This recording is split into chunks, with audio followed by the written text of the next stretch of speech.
On est devant un monument architectural de Sanaa qui est absolument extraordinaire et le lieu se prête tellement à l'exposition que je rêvais de faire depuis longtemps parce que j'avais l'idée depuis pas mal de temps de faire un livre un jour sur le développement dans mon travail de l'horizontalité, de la gravité, de l'idée d'effondrement.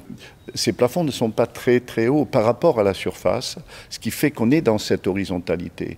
On a un lieu qui est terriblement neutre et d'une beauté extraordinaire.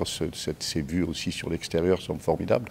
Et donc, travailler cette sorte d'effondrement comme j'en ai déjà créé au MUI ces dernières années, avec des arcs, des angles et des lignes droites, beaucoup de désordre justement, et c'est ce qui est différent par rapport à l'histoire de la sculpture.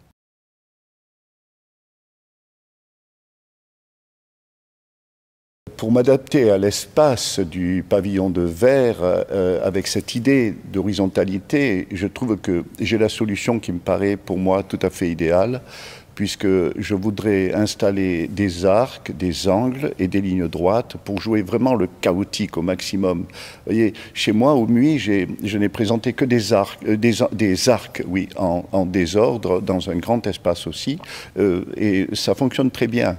Et j'allais faire la même chose ici. La première proposition, c'était de refaire ici ce que j'avais fait à la Fondation, au MUI. Mais tout à coup, je me suis dit, ah non, mais il faut aller encore davantage vers le complexe et ajouter le paradoxal. Et donc, j'ai pensé qu'ajouter les angles et les lignes droites ajouterait un petit peu plus d'agressivité.